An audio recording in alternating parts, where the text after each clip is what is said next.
So let's write a program for that. So first we are going to write for the occurrences. So I'm going to create one class, and inside that class I'm going to write two methods, one for the first occurrence, one for the last occurrence. Okay, so let's do that.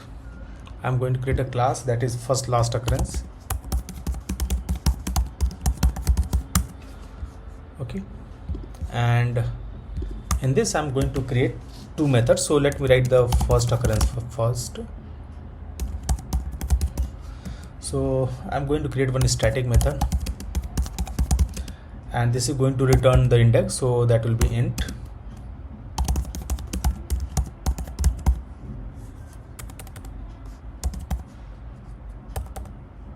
occurrence.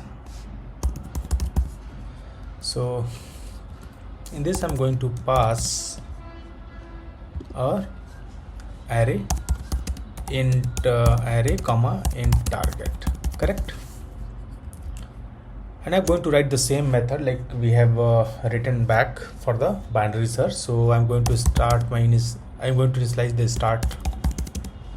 start will be 0, and int and that is equal to array dot length minus 1, right? And I'm going to store, if you remember, I'm going to store for each iteration, I'm going to store my answer, because I'm not sure whether the number they are asking is having multiple occurrence or not. It may be the case where like in the previous example 2 is occurring only for once, so I don't want to lose the answer. So int answer equal to, initially I'm keeping the index minus 1, right? Now I'm going to start my while loop, where start should be less than or equal to end, correct? This is the same condition. Okay, so what I'm going to write here, if you remember, first I have to calculate the mid, right?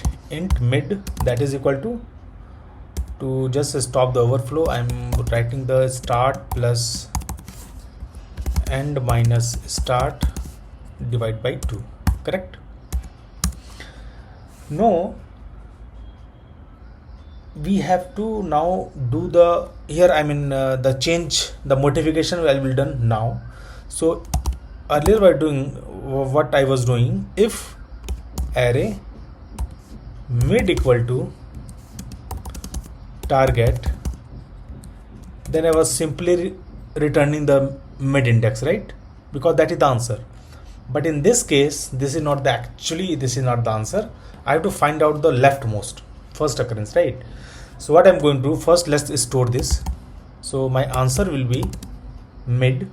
I storing this index, and I have to go one left. Okay, so if you're going to left, it means your end will become mid minus 1. Okay, just visualize this this code, you'll understand like why I'm doing this minus, because you are at mid and you are assuming that there may be more occurrence of this particular mid element. So start will be same and end will be minus 1, right? So once this is done, then again suppose it's not equal, so this is done now.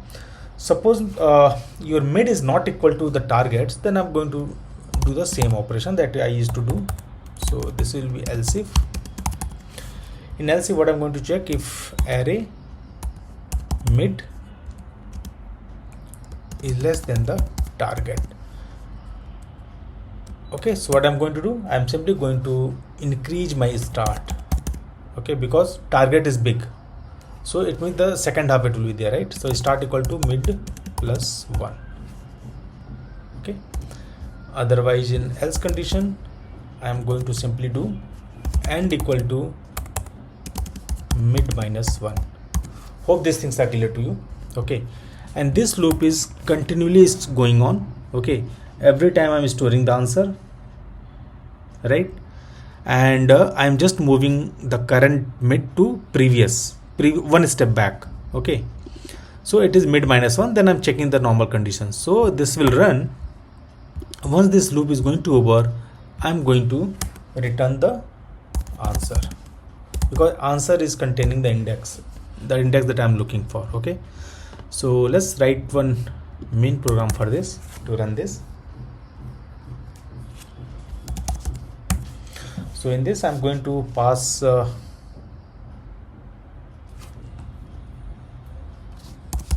one array that is AR that is equal to, so example that we have taken, I think 1 comma 2, 3 times 2 over there, and then 3 comma 4, right, and int target equal to 2, and I'm going to do the system dot out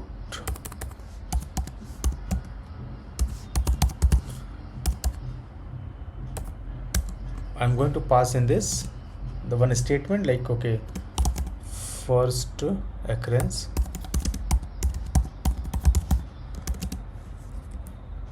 that is equal to method I have written first occurrence, and I'm going to pass array comma target, right? So as per this example, our output should be, it's a 0 index, this is a first index, so this should be the answer, like 1. So let's run that. Correct. Let me make one change. Let me change it to something 1. Okay, so now this will be changed. It is coming to 2 now. It should come to 2. Right, so this is how it is working. Okay, so now let me write one more method which is going to give me the last occurrence. So I think I can reuse this method and see what changes is required in this. Okay, and I'm going to change this last occurrence.